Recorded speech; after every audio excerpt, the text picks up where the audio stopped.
Hello guys, আমাদের story packet চ্যানেলে আপনাদের সবাইকে ওয়েলকাম। প্রতিদিন নতুন নতুন রোম্যান্টিক, থ্রিলিং অ্যান্ড ইন্টারেস্টিং প্রেমের গল্প শোনার জন্য আমাদের পাশে থাকতে চ্যানেলটাকে অবশ্যই সাবস্ক্রাইব করো। আর ভিডিওটি ভালো লাগলে লাইক কমেন্ট করতে ভুলো না। আমার মনোমত্ত এই সন্দীপে নিস্তব্ধ কায়াবনে মরুর বুকে তরঙ্গ খেলেছে, ঘিরে ধরছে চারুলতায়। পূর্ণ উদ্যমে দুলছে কেশমালা, কদমজোড়া থেমে নেই, সর্বাঙ্গে শক্তি নিয়ে দৌড়াচ্ছে। বুকের মাঝে বিশাল অস্থিরতার জোয়ার, সামনে থাকা জলরাশি তরঙ্গ বড্ড নগণ্য। প্রশ্নে মহাসমুদ্র, মস্তিষ্কটাও খালি, হাঁপিয়ে উঠছে। তারপরও ক্ষান্ত দিল না, দ্রুত বেগে বাহু চেপে ঘুরিয়ে ফেল অর্ধ ডুবে থাকা কাব্যকে। এই উত্তাল মোহনায় কি করে স্থির দাঁড়িয়েছিল সে? কি করছেনটা কি? চক্ষু শীতল ঘোরালো চারদিকে, প্রশ্ন করল, ঘুমাওনি? মস্তিষ্ক জ্বলে ওঠে। যে কারণে ধরফুরিয়ে এখানে এসেছিল সেই প্রশ্নটি করার তোড়জোড় শুরু হয়। বলেই ফেলে, চারু। ঘুম? আমাকে এখানে তুলে এনে কি স্বাভাবিকভাবেই না প্রশ্ন করছেন ঘুমাইনি কেন? বুকের মাঝে আঘাত করে ওঠে অকস্মাৎ। দুই হাতের সাহায্যে ঠেলে দিল কাব্যকে পেছনে, আওয়াজ তুলে বলল, কেন করছেন এমন? বলেন না, কি এমন শত্রুতা আমার সাথে? কোথায় নিয়ে এসেছেন এটা আমাকে? যতদূর চোখ যাচ্ছে শুধু সমুদ্র, তার মাঝেই সমতল ভূমি, সম্পূর্ণ খালি নিস্তব্ধ। একটা মাত্র বাড়ি এখানে, যেখান থেকে প্রাণপণে দৌড়ে এসেছে চারু এই মাত্র। আমার নির্সন্দীপ। সন্দীপ কথাটি শুনে চারিপাশে ভালোভাবে চেয়ে দেখে চারু কি ভয়ঙ্কর। এখানে মনে হলো তার দুজন ব্যতীত অন্য কোনো প্রাণের অস্তিত্ব নেই। আমাকে বাঁচতে দিবেন না আপনি? মুচকি হাসে কাব্য, চাঁদের আলোয় হাসিটা স্পষ্ট দৃশ্যমান। পুরোপুরি প্রশ্নের বিপরীতে অনুমতি চেয়ে বলল, হাতটা ধরি। না, একদম না। আজ কিছু কথা বলবো চারু, এই কথাগুলোর মধ্যে নিজের প্রশ্নের উত্তরও পেতে পারো। শান্ত হলো চারু। কি কথা বলতে চায়, ঠিকঠাক উত্তর পাবে কি আজ? এই আশায় হেঁটে চলা কাব্যের পিছু নিল, সাহস যোগায় মনে। একটা দূরত্বে গিয়ে বসেছে। চারু সামনে গিয়ে দাঁড়িয়ে পড়ে, তার দিকে চোখ তুলে কাব্য বলে, পাশে বসো।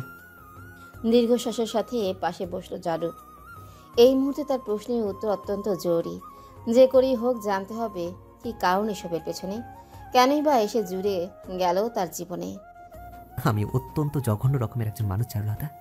যা করেছি নিতান্তই অন্যায় করেছি তোমার সাথে। ভালোবাসা এক অদ্ভুত বিষাক্ত অনুভূতি, চোখে দেখা যায় না, কোনো সংজ্ঞা নেই, কিন্তু হৃদয় গহরে কেমন অদ্ভুত বিচরণ চালাই। এর মধ্যে দিয়ে আমি গেছি, যাচ্ছি, ক্ষয় করছি হৃদয়। আমার বর্ণহীন জীবনে এক বিচিত্র মেয়েকে চোখে ধারণ করেছিলাম। সেই কবে, একদিন, দুদিন, 3 দিন, মাসের পর মাস। আমার মস্তিষ্ক তোমার ঘামে ভেজা মুখ ভুলতে রাজিই ছিল না। আমি তোমার শহরের বাসিন্দা না, এসেছিলাম অন্য উদ্দেশ্যে। জানতাম না এখানে এসে পথভ্রষ্ট হব আমি। যদি প্রশ্ন করো কেন বিয়ে করলাম, তাহলে বলবো লোভে পড়ে, একটু হাসির, একটু সুখের, আর একটু ভালো থাকার লোভে। বলেই থেমে যায় কাব্য। চারুর কাছে আদৌ এসবের অর্থ আছে? নেই। সে তো তাকে ভালোবাসে না, তবে ভারী হৃদয়টা হালকা হচ্ছে। কত কথা জমে এই অন্তরে, সব কি বলা যায়? নির্বাক শ্রোতা হয়ে শুনল কথাগুলো, বলল, কেন এসেছিলেন এই শহরে? কিছু ভুল শুধরাতে। কি ভুল? অম্বর পান থেকে মুখ নামিয়ে চারুর দিকে চাইল। কেমন ঘোর লাগানো চোখগুলো নক্ষত্রের মতন চিকচিক করছে। আকুতি ভরা কণ্ঠে বলে ওঠে, একটা আবদার করবো চারুলতা, পূর্ণতা দেবে? মানে? আমাকে এক মুঠো স্মৃতি দাও। যদি কখনো পথ আলাদা হয়েছে, কি নিয়ে বাঁচবো আমি? বেঁচে থাকার জন্য অন্তত তোমার কোলে মাথা রেখে চোখ বুঝতে চাই আমি। নিদারুণ আবদা, চোখ ভরা আশা। চারু ভাবনা চিন্তার সাগরে ডুবে। আসলে কি ভালোবাসে? তাহলে কেন তার ভালোবাসা দেখে তার প্রতি মায়া জন্মায় না? শুধু সেই একটা ভুলের কারণেই? কোনো অপবিত্র অনুভূতির শিকার হবে না, কথা দিচ্ছি। চারু নীরবতা আর ভাবুক চেহারাকে সম্মতি ধরে নিল। নিজ ইচ্ছে, মূল কথা তার নিজের প্রশান্তি দরকার। মনটা ভারী অস্থির তার। চট করে মাথা কোলে এলিয়ে গুটিসুটি হয়ে রইল উদম মৃত্তিকায়। ইতস্তত বোধ করলো চারু, হাসফাস করতে লাগলো বসে। আমাকে কতটা ঘৃণা করো চারুলতা? সময় নিয়ে এলোমেলো ভাবনায় ডুবে উত্তর দেয়। জানি না, পরিমাপ করিনি। আমার মৃত্যু তোমার জন্য সুখদায়ক হবে? মৃত্যু আদৌ কারোর জন্য সুখদায়ক হতে পারে, হোক সে আপন, পর অথবা ঘৃণিত কোনো ব্যক্তি। এই শব্দটাই তো ভয়ঙ্কর, সব কিছুর অন্ত। কেউ দূরে সরে গেলে মনে অন্তত একটা আশ্বাস থাকে, আছে কোথাও পৃথিবীর কোনো প্রান্তে। মৃত্যু মানে হারিয়ে যাওয়া অস্তিত্ব, মোটেও সুখদায়ক হবে না। এটাই উত্তর চারুর, অথচ মুখ ফুটে বলল না। চারুলতা, তোমায় বলেছিলাম ভালো থাকা, সুখে থাকা তোমার প্রাপ্য। তোমার শহরে তোমার বর্তমান অবস্থান আমার দয়া নয়, তোমার হক। কাব্যের মাথাটা ভীষণ রকমের ওজনদায়ক বস্তুর মতন লাগছে, পাথরের ন্যায়। চাইলেই সরে যেতে পারছে না, অপরিচিত এক ধরনের বাধায় আটকে পড়ে আছে, থমকে আছে। ভীষণ ভালোবাসি তোমাকে। নমনীয় সুরে চারু বলল।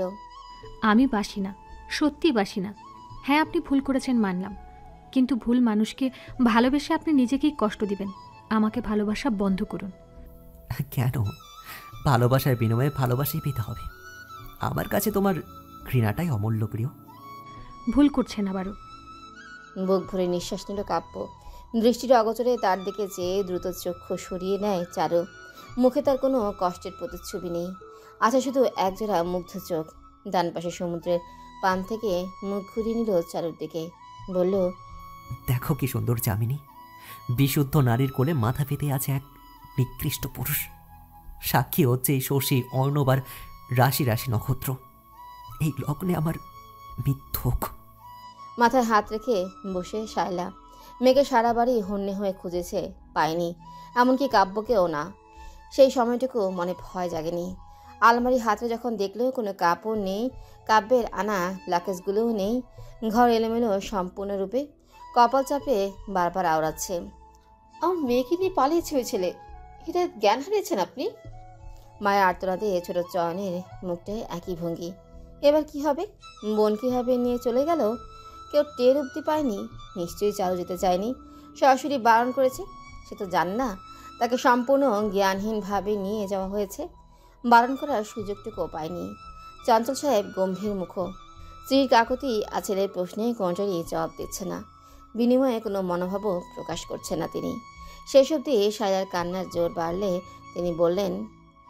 নিজের স্বামীর সাথে আছে চারু, তোমার এইভাবে কান্নার কোনো মানে হয় না শাইলা।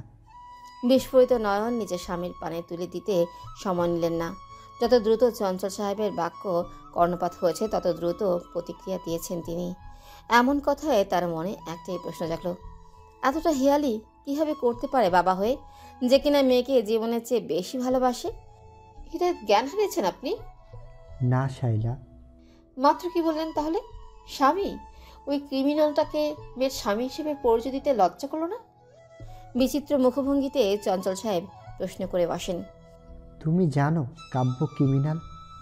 হেসে উঠে এমন পরিস্থিতিতে সেটি সুখের হাসি নয়, ব্যঙ্গাত্মক হাসি।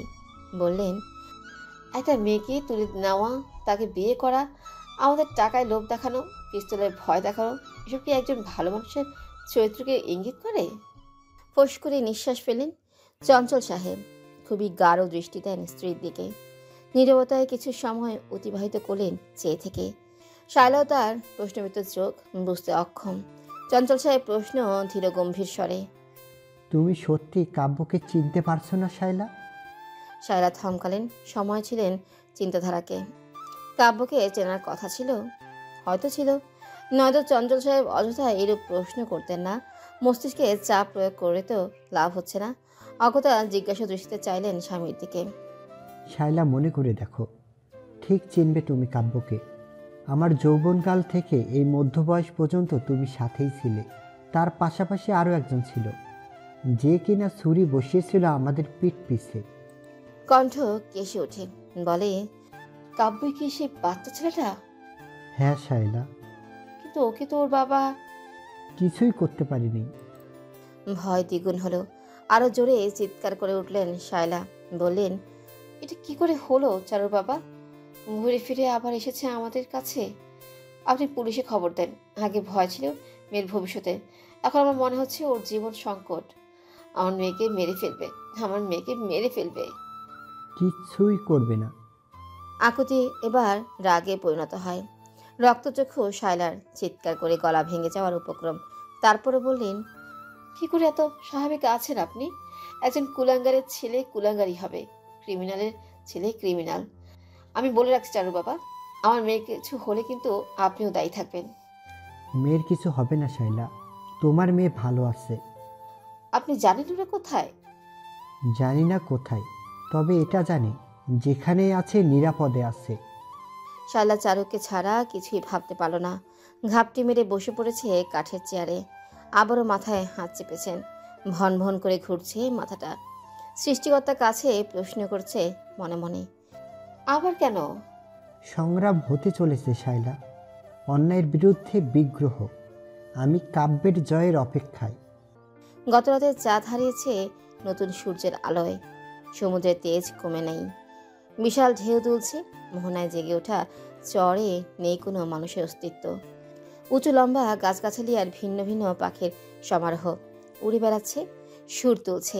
বাত্রভ হাতে তীরে দাঁড়িয়ে আমজাদ মৎস্য মানবের মতন ডুবে ডুবে বেড়াচ্ছে একজন। একটু পরেই চেঁচামেচি শুরু করবে। আধ ঘন্টা হলেও সমুদ্রের বুকে সাঁতরে বেড়াচ্ছে। আসার নামই নেই। মাঝে মধ্যে অর্ধ গর্দনে দেখা মেলে, আবারও তলিয়ে যায়। রোদে পুড়ে পাখির গলার গানও কাকের কাকার মতো মনে হচ্ছে আমজাদের। একতলা বিশিষ্ট বাড়িটিতে কোথাও সৌন্দর্যের কমতি নেই। সম্পূর্ণটা কাঠতারা নির্মিত। নজর কাটছে এদিক ওদিক প্রেমে আবদ্ধ চারুর ছবিগুলোতে। ঘর সাজিয়েছে কেউ তার মনের মতন করে। নিশ্চয়ই কাব্য করেছে এসব। কোনো মুগ্ধতা ছুতেই পারল না চারুকে। এসব দেখে চোখ আকর্ষিত হলেও মোহিত হয়নি। পা বাড়িয়ে বারান্দায় এসে দাঁড়িয়েছে। কোনায় দড়ি দিয়ে পুরোনো দিনের দোলনা বাঁধা। ছুঁয়ে দেখে একবার ঘাড় ঘুরলেই দূরে দেখা যায় আমজাদকে। এই লোকটা এখানে কি করে এলো? কাল তো ছিল না। কাব্যের কোনো কথাই কাল চারুর প্রশ্নের উত্তর বলে মনে হয়নি। আমজাদকে প্রশ্ন করবে? সে তো তার স্যারের বিশ্বস্ত। উত্তর দেবে কি না কে জানে। স্বাভাবিক গতির চেয়ে একটু দ্রুতই এগিয়ে গেল তার দিকে। কোনো রকম কুশল বিনিময় না করে প্রশ্ন ছুড়ে মারল, এখানে কি করেন আপনি? আপনাকে তো কাল দেখলাম না। Madam, sir ডুবছে। গোল গোল ভীত চোখে চারু বলল, ডুবছে মানে? ডুবছে মানে সাঁতরাচ্ছে। আমি এখানে ওনার জন্য বাথরুম নিয়ে দাঁড়িয়ে অপেক্ষা করছি তার জন্য। নিঃশ্বাস ছাড়ল চারু। ক্ষণিকের জন্য শ্বাস আটকে গিয়েছিল। ছোট্ট একটা শব্দের পরিবর্তন কি অর্থ বয়ে আনে সেটা কি এই বোকা লোক জানে? এসব বাদ দেন। আপনি আমাকে একটা কথা বলবেন প্লিজ? আমি জানি আপনি সব জানেন, কিন্তু ওনার অনুমতি ছাড়া একটা অক্ষরও বলবেন না। আমাকে শুধু এতটুকু বলুন, আমার পরিবার কেমন আছে জানেন? ম্যাম, আপনার পরিবার একদম ভালো আছে, নিরাপদ আছে। আপনি কোনো চিন্তা করবেন না। ঘরের বাইরে গার্ড আছে। আপনার ভাইকে স্কুলে আনা নেওয়া থেকে শুরু করে স্কুলের বাইরে দাঁড়িয়ে থাকার জন্য গার্ডরা আছে। ঘরের কাজের জন্য 2 জন হেল্পিং হ্যান্ডও হায়ার করে রেখে এসেছি আজকে দুপুরে। মনটা একটু শান্ত হলো। তারপরও পূর্ণ বিশ্বাস কোনো রাখতে পারছে না। এরই মাঝে কাব্য বেরিয়ে আসে সমুদ্র গহ্বর থেকে। পরনে 3/4 প্যান্ট ছাড়া আর কিছুই নেই। সেটিও ভিজে শরীরের সাথেই মিশে আছে। দেহের ঘন লোমও লেপ্টে। আকস্মিক আমজাদ ডাকে তারা উভয়ই ঘুরে তাকায়। আমজাদ এগিয়ে গেল। যত দ্রুত দৃষ্টিপাত করেছে তত দ্রুত নজর সরিয়েও নিল। এভাবে একজন পুরুষের দিকে তাকানো বিশাল লজ্জার ব্যাপার। দ্রুত দাঁড়িয়ে বাথরুম গায়ে চারুর দিকে এগিয়ে এসে কাব্য বলল, তুমি ভিজবে? শটান করে সোজা হয়ে দাঁড়ায়। নুয়ে যাচ্ছিল অন্য পাশে ঘুরে।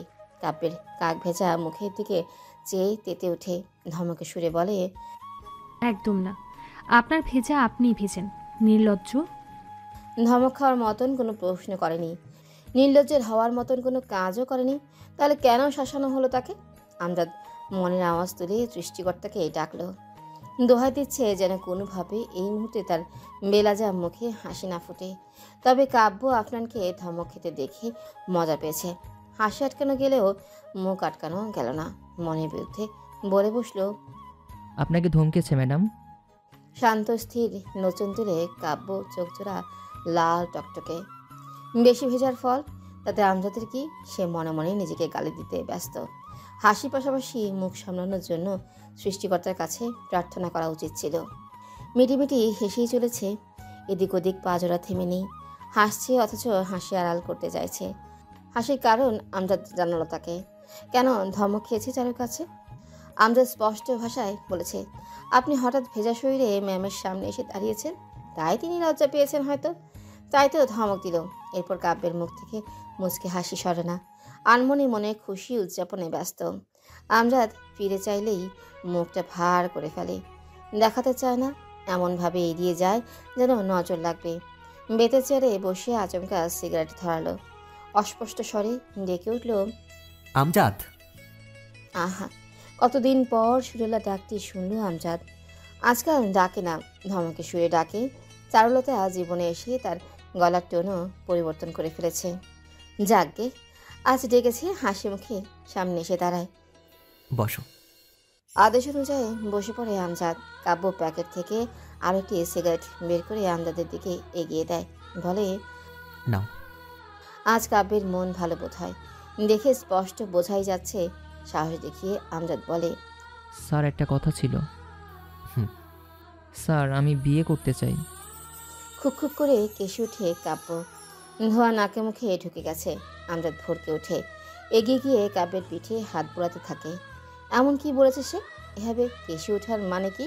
নিজেকে সামলে কাব্য বলল, আমার বিয়ে দেখে তোমার মনে শখ জেগেছে? না স্যার, আসলে কি আসলে?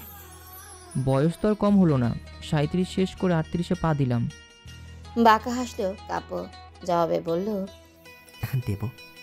যেদিন চারুলতা আমাকে ভালোবাসবে সেদিন তোমাকে খটা করে বিয়ে দেব। ইহজন্মে এটা সম্ভব বলে মনে হলো না আমজাদের। মুড়িমোয়া নাকি ইচ্ছের বিরুদ্ধে একটা মেয়েকে বিয়ে করে নামমাত্র সংসার শুরু করেছে, আবার ভালোবাসা আশা করে? সম্ভব না। এই ভালো নামক বাসা পাওয়া সম্ভব না। পাশাপাশি আমজাদের বিয়ে করার ইচ্ছেটাও আর সম্ভব না। যেই শর্ত দিয়েছে সেই শর্তেই আরও 38 বছর পেরোবে। নিজে তো 30-এ পা রাখতে না রাখতেই শুভ কাজ সেরে ফেলল। ফান্দে ফেলল আমজাদকে। জীবনের সবচেয়ে বড় ভুল তার জন্য কাজ করা। এগুলো কি? হাতে বড় একটা বক্স আমজাদের হাতে তুলে রেখেই চারুর প্রশ্নের সম্মুখীন হয়। সত্যবাদিতা দেখিয়ে বলে উঠল, ম্যাডাম এগুলো সিগারেট। এত বড় বক্সের মধ্যে সব সিগারেট? হ্যাঁ ম্যাডাম। বুকে হাত বেঁধে তির্যক দৃষ্টি ছুঁড়ে চারু জিজ্ঞেস করলো, কে খাবে শুনি? কাব্য স্যার, 10-15 দিনের স্ট্রোক আছে। খয়েরি রঙে চারকোনাচে বক্স, মাঝারি আকৃতি। আন্দাজ করলো চারু মোটামুটি ভারী হবে। এখানে কতগুলো সিগারেটের প্যাকেট থাকতে পারে বুঝতে বেগ পেতে হলো না চারুর। 10-15 দিনে নাকি এগুলো খেয়ে সাবার করবে। ভাতের বিনিময়ে সিগারেট খায় নাকি এই লোক? আর আমজাদ লোকটাও কেমন, জেনে শুনে বিষ এনে দিচ্ছে নিজের বসকে, ভাবলো চারু। তারপর বলল, আমাকে দিন এগুলো। আপনি খাবেন? মস্করা করেন আমার সাথে? আমাকে দেখে মনে হয় আমি সিগারেট খাই? তোতলানো সুরে আমজাদ জবাব দেয়। না, হঠাৎ স্যারের জিনিস চাইলেন যে। আপনি দিবেন? বিনা বাক্যে এগিয়ে দিল বক্সটি। চারুর মুখে অদ্ভুত ভঙ্গিতে চেয়ে আছে বক্সের দিকে। আমজাদ হাব ভাব বোঝার চেষ্টায়। মতলব কি? ভালো বলে তো মনে হচ্ছে না। এতদিন গোয়েন্দাগিরি করে যাকে তাকে অযথা সন্দেহ হয়। আর চারুর ক্ষেত্রেও বিকল্প হলো না এর। এই চরের মধ্যেও কোথাও যাওয়ার কায়দা আছে কিনা কে জানে। তবে কাব্য গিয়েছে। কালো রঙের লম্বা চড়া গাড়িটা এসে থামলো বাড়ির সামনে। বাধ্য হয়ে এখানে থাকা লাগে। বারান্দার দোলনায় বসে ভাবনা চিন্তার ব্যাঘাত ঘটালো কাব্য। গাড়ি থেকে বেরিয়ে আসে, তার সাথে বেরিয়ে আসে 4 জন। 2 জন মহিলা, একজন মধ্যবয়স্ক আর একজন তরুণী, আর বাকি 2 জন পুরুষ। ক্লান্ত দৃষ্টি তুলে চেয়ে রইল চারু তাদের দিকে। না চাইতেই এসে বর্ণনা দেবে। কি লাভ আগ বাড়িয়ে প্রশ্ন করার? কষ্ট ছাড়ে যেহেতু সবটা জানবে। হলেও তাই। কাব্য চারুর দিকে মিষ্টি হাসি দিয়ে বলল, চারুলতা, আজ থেকে এনারা তোমার সঙ্গী। চারুর চোখ গেল পুরুষ 2 জনের উপর। মহিলারা না হয় সঙ্গী, পুরুষ তো হয়। নজর পড়ে ফেলে দ্রুত বলে ওঠে, ওনারা টুকটাক বাইরে কাজ করবে। বাইরের কাজ করার জন্য বাইরের একটা পরিবেশ দরকার। আমি এখানে গাছগাছালি আর সমুদ্র ছাড়া কিছুই দেখতে পাচ্ছি না। সেইটা নিয়ে তোমার ভাবতে হবে না। আমাকে বাড়িতে ফিরিয়ে দেবেন না? দেব, খুব শীঘ্রই। একটু এখানে মানিয়ে নাও। কতদিন? অল্প কিছুদিন তো চারুলতা। গ্যাস সিলিন্ডার কাঁধে আমজাদকে আসতে দেখে কাব্য প্রশ্ন করলো। তোমাকে যে কাজগুলো দিয়েছিলাম করেছো? করেছিলাম স্যার। ভ্রু কুচকে কাব্য জানতে চায়, করেছিলাম মানে? সিগারেটের প্যাকেট নিয়ে তীরে এসো, আমার মাথাটা ধরেছে। স্যার। পরিস্থিতির সাথে চারুর মেজাজে পরিবর্তন এসেছে। ভীতুভাবটা অজান্তেই কেটে যাচ্ছে। হয়তো উপলব্ধি করেনি, চোপা করার এক অদ্ভুত শক্তি নিজের মধ্যে উপলব্ধি করলো। কষ্ট করে তীরে নেওয়া লাগবে না। আপনার সিগারেটের সমস্ত প্যাকেট তীরের পর যে সমুদ্র আছে সেখানে ভেসে বেড়াচ্ছে। কথার অর্থ বোঝেনি, অবুঝ স্বরে প্রশ্ন করলো। মানে?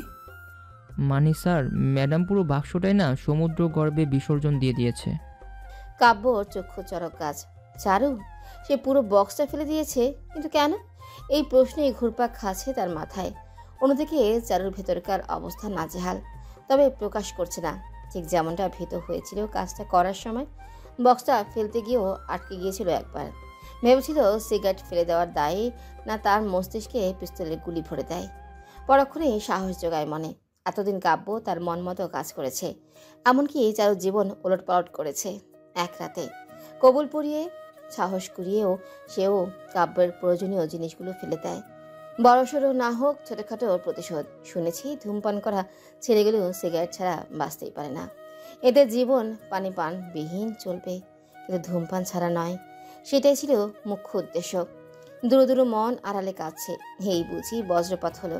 কাব্য শান্ত স্বরে প্রশ্ন করল, কেন ফেলে দিয়েছো? ইচ্ছে হয়েছে। ফেলেছো যেহেতু, সমুদ্রে কেন ফেললে? সমুদ্র দূষণ হবে। এটা তো মাথায় ছিল না যে এদের বশে করেছে কাজটি। এত কিছু কি ভাবনা চিন্তা করেছিল ফেলার সময়? কাব্য হাসলো, আমজাদের দিকে চেয়ে বলল, গাড়িতে আরো একটা সিগারেটের বক্স আছে, নিয়ে আমার ঘরে রেখে আসো। কোনোই লাভ হলো না, কাজটা কাজে দিল না। অযথাই সমুদ্র দূষণ করেছে, লাভের চেয়ে ক্ষতি। কাব্য তো তার মতন করেই নিজের জন্য আগের ব্যবস্থাই করে ফেলেছে। মুখ ঘুরিয়ে সেখানে উপস্থিত বাকিদের চলে যাওয়ার জন্য ইশারা করে। ডাকের স্থান ত্যাগ করলে কাব্য বলে ওঠে, নিকোটিনের ধোয়া মস্তিষ্ক শীতল করে, আর বুক ঝাঁঝরা, আমার দুইটাই দরকার। মরে যাওয়ার এত শখ? তাহলে আমাকে জড়ালেন কেন নিজের জীবনে? তাতে তোমার কিছু যায় আসে? সমাজ জানে তুমি বিবাহিত। না। তাহলে আমার মৃত্যুর সাথে তোমার জীবন থেকে আমার নামের অস্তিত্বটাও মুছে যাবে। মুখ বুজে দাঁড়িয়ে রয় চারু। তার কণ্ঠে যে কেউ মোহিত হতে বাধ্য। অস্বাভাবিক পন্থায় তার জীবনে না আসলে বোধহয় চারুও হতো। এতটা মাদকতা এই গম্ভীর সুরে, গুছিয়ে ধীরে স্পষ্ট কথা বলে। এই স্পষ্টতায়ও ভ্রম মেশানো। ভারী আওয়াজ, উল্টাপাল্টা কথা বলে, তবে রাশ ভারী গলায়। শুনলে মনে হয় প্রত্যেকটা অক্ষর হৃদয় থেকে আসছে। সমুদ্রের ঢেউ আওয়াজ তুলছে। দূর থেকে বারান্দায় দাঁড়িয়ে থাকা চারুকাব্যকে দেখছে দূরাকাশের শশাঙ্ক। পলকহীন গভীর দৃষ্টি কাব্যর। চারুর ভাবুক মুখের দিকে ডান ভ্রু উঁচিয়ে সহসা বলে ওঠে, মৃত্যুর পরও আসবো। বলেছিলাম না আমি লোভী, সুখে থাকার লোভে বাতাসের সঙ্গে মিশে আসবো, নয়তো বৃষ্টি হয়ে ছুঁয়ে দিয়ে যাব। প্রথম বর্ষায় মাটি থেকে ভেসে আসা ঘ্রাণে আমাকে অনুভব করতে পারবে, শৈত্যের বিষণ্ণতায় আমাকে মনে পড়বে। সমুদ্র চড়ে ২১তম দিন। বন্দি পাখির ন্যায় মানুষ হয়েও আটকা পড়ে আছে এখানে। ছটফট করছে জঞ্জালে ভরা শহরে ফিরে যাওয়ার জন্য, পারছে না। এখানে শুধু একটাই সৌভাগ্য হয়েছে, বাবা মা আর ভাইয়ের সাথে কথা বলার সুযোগ করে দিয়েছে কাব্য। সময়ের সাথে এই কাঠের ঘরটাও কেমন যেন প্রিয় হয়ে উঠল। তবে কাব্য নয়, কেন যেন পেরে ওঠে না কাব্যের সাথে। চেষ্টা করেছে অনেক, জেদ দেখাবে, রাগ দেখাবে, সম্ভব হয়নি। তার মুখ দেখলেই সব হাওয়া হয়ে যায়, শুধু জীবনের ভয় জাগে। চোখ যতদূর যায় শুধু গার্ড আর গার্ড। ঘরের ভেতরে রুনা এবং তার মেয়ে টুনি, এই দুজনকে এনেছিল চারুর সাথে সময় কাটানোর জন্য, সাথে রান্না আর টুকটাক কাজের জন্য। তাদের সাথে ভালো সখ্যতা হয়েছে চারুর। অন্যদিকে কাব্য পড়ে থাকে একদম কোণার দিকে ঘরে। দুজন বাড়ির দুই আলাদা প্রান্তে, চোখের আড়ালে কোথাও যায়, আবার সময় মতোই ফিরে আসে। এইসব পর্যবেক্ষণে দিন কেটে যাচ্ছে চারুর, অথচ কোনো রকমের কোনো ক্লুই পেল না। খোঁজার চেষ্টাও বরাবরই ব্যর্থ। নিজেকে বকে দেয় বারবার, এত বড় অধম কি করে হতে পারে সে? বোকার মতন যেভাবে নাচানো হচ্ছে, নেচেই যাচ্ছে। কেমন আছিস মা? কেমন থাকতে পারি বাবা? শ্বাস আটকে আসে আমার এখানে। আমি তোমাদের কাছে ফিরতে চাই। দরকার হলে ওই লোকটাও থাকবে। চোখের সামনে সহ্য করেছি এতদিন, বাকি দিনও সহ্য করে নেব। শুধু তোমাদের চাই বাবা, আমার কিছুই ভালো লাগে না। মেয়ের কাতর গলায় চঞ্চল সাহেবের মন খারাপ হয়ে গেল। দীর্ঘশ্বাস ফেলে বলল, চারুমা, তোকে একটা কথা বলবো, শুধু এর বিপরীতে কোনো প্রশ্ন করবি না। কি কথা বাবা? এই শহরে তুমি নিরাপদ না, না কাব্য নিরাপদ। তোমাদের কথা ভেবে আমি বুকে পাথর রেখেছি, না চাইতেও দূরে সরিয়ে রেখেছি তোকে। আমরা ভালোই আছি, তুইও যেখানে আছিস সেখানেই থাক। কাব্য তোর কোনো ক্ষতি করবে না রে মা, উল্টো তোকে সযত্নে রাখবে। বাবা কথা বুঝে উঠতে পারেনি। কাব্যর সাপোর্টে কথা বলল সে। কেন? বাবার বারণ সত্ত্বেও চারু প্রশ্ন করে বলে, তুমি কাব্যকে চেনো? চারু, বলেছিলাম প্রশ্ন করবি না। আমার দিব্যি বাবা, আমার দুটো প্রশ্নের উত্তর তোমার দিতেই হবে। দিব্যি কাটা ভালো না চারু। না বাবা, আমি এত কিছু বুঝি না। তুমি কাব্যকে চেনো? মেয়ের কাছে হার মেনে চঞ্চল সাহেব বললেন, হ্যাঁ। কিভাবে? তার পরিচয় কি? কোথা থেকে এসেছে? কেন এসেছে? কাব্য আপনার, এটাই ওর পরিচয়। কেন এসেছে, কোথা থেকে এসেছে, আমি তোকে কি করে চিনি, সব প্রশ্নের উত্তর পাবি। কাব্য নিজে দেবে। এখন মনে কর, তোর সবচেয়ে পছন্দের জায়গায় আছিস তুই। ধরে নে তোর নতুন জীবন। বলেই ফোন রেখে দিলেন চঞ্চল সাহেব। কাব্য তাকে বারণ করেছে, সে চায় তার সত্য সে নিজেই বলুক। লুকোচুরি খেলার ইচ্ছে তারও নেই, শুধু বাধা পড়ে আছে, সঠিক সময়ের অপেক্ষায় আছে। চারুলতা, মনে হচ্ছে ঝড় হবে। দরজা জানলা খুব ভালোভাবে আটকে দিয়ে ঘুমিয়ে পড়ো, ওকে? সমুদ্রকূলে ঝড়, হাতটা কেঁপে উঠল মস্তিষ্কে। উদ্ভট কল্পনারা গাদাগাদি করতে লাগলো। শুনেছে ঘরবাড়ি উড়ে যায়, উপকূলের ঝড় ভয়ঙ্কর, প্রাণহানিও হয়। কাব্য কি স্বাভাবিকভাবেই না বলে গেল কথাটা? মানে ভয় নেই নাকি? এরই মাঝে বিদ্যুৎ সংযোগ বিচ্ছিন্ন হয়েছে, চোখের সামনে আধারে ছেয়ে গেল সবটা। ঝড়ো হাওয়া চলছিল বেশ কিছুক্ষণ যাবৎ, আরও বেগ পেল। সহসাই শব্দে হাত পা কম্পন ধরে নিল এখনই ঘরবাড়ি উড়ে যাবে, সমুদ্রের পানি তলিয়ে নিয়ে যাবে সব কিছু। সশব্দে চিৎকার তুলে চারুর ছবি হাতে তুলে বিছানায় পিঠ ঠেকিয়েছিল সবে। ভাবছিল হৃদয় দখল করা নারী কাছে থেকেও পাশেনি। শর্ত দিয়েছিল চারু, তাকে এখানে রাখতে হলে একই ঘরে থাকা যাবে না, একই বাড়িতে আলাদা কামরায় হবে তাদের অবস্থান। তার চিৎকারে হন্তদন্ত হয়ে দৌড় লাগিয়েছে চারুর ঘরে। শব্দ করে দরজা ধাক্কা দিয়ে ভেতরে আসে। অস্থিরতা ভরা কণ্ঠে প্রশ্ন করে, কি হয়েছে চারুলতা? ঘর বাড়ি উড়ে যাচ্ছে, এখনই তলিয়ে নিয়ে যাবে সমুদ্রের জল। কিছু করেন। অতিরিক্ত ভয়ে আবল তাবল বকছে। ঘর বাড়ি উড়ে যাচ্ছে? কোথায়? সবই তো স্থির। মুঠোফোনে ফ্ল্যাশ লাইট অন করে এগিয়ে গেল, বলল, ভয় পেও না চারুলতা, এমন কিছুই হবে না। হবে? আপনি আমাকে মেরে না ফেললেও এই ঝড়ে আমি নিশ্চয়ই প্রাণ হারাবো। দীর্ঘশ্বাস ফেলে কাব্য। কেন সে ভাবে সে চারুকে মেরে ফেলবে? এখন এসব ভাবার সময় না। তাই এই ভাবনা পাশে রেখে আরও নিকটে এসে দাঁড়ালো। ফোনটা কাত করে টেবিলের উপর রেখেছে, বলল, আমি বলছি তো চারু, কিচ্ছু হবে না। কত ঝড় এলো গেল, তুমি শান্ত হয়ে বসো। বিছানার চাদর শক্ত করে চেপে বসে চারু। মুখ ধরফর করছে রীতিমতো, আঁকড়ে বসে আছে পাতুলে। তার ঠিক বরাবর কাব্য। তখন চারুর দিকে আবার কখনো এদিক ওদিক চেয়ে। ঝড়ের বেগে কোনো ঠিক নেই, কখনো বেগ পাচ্ছে, আবার কখনো একদম স্তব্ধ। যতবার বাতাসে দাপট বাড়ে, চারু লাফিয়ে ওঠে। বাহিরের অবস্থা দেখার উদ্দেশ্যে কাব্য উঠে দাঁড়ালো। আকস্মিক হাত টেনে ধরে চারু, বলে ধমকের কণ্ঠে, কোথায় যান? নিশ্চুপ বসেন এখানে। আমি তো বাইরের অবস্থা। শ্যাট আপ, বসে থাকবেন, কোনো কথা বলবেন না। আচ্ছা। জীবনে বুঝি প্রথম কারো ধমকে দমে যাচ্ছে কাব্য, তাও আবার পরপর দুবার। চারু মাঝে মধ্যে রেগে যায়, সেদিন লজ্জায়, আজ ভয়ে। আজ মজা লুটার জন্য আমজাদ নেই, বেচারা গিয়েছে শহরে। কাব্যকে বসতে অর্ডার করে নিজে উঠে দাঁড়ালো চারু। পা টিপে টিপে জানালার থেকে সামান্য দূরত্ব নিয়ে উকি ঝুঁকি দিচ্ছে। অবাক হয় কাব্য, সেও তো ঠিক এই কাজটাই করতে যাচ্ছিল। আদেশ অমান্য করে সেও সাথে এসে দাঁড়িয়েছে। ঝড়ো বাতাস আর গুড়ি গুড়ি বৃষ্টির মধ্যে যোগ হলো ভয়ঙ্কর শব্দে বজ্রপাত। চারুর আরেক দফা চিৎকারে কাব্য কেঁপে ওঠে। পিছু ঘুরে চাপটে ধরল কাব্যের শার্ট, মাথা নুয়ে লেপটে আছে কাব্যের বুকে। চারুর সন্নিকটে উপলব্ধি করে দমটা সেখানে আটকে। নড়চড় নেই কোনো, কেমন একটা অনুভূতি। আগে অনুভূতির শিকার কখনো হওয়া হয়নি।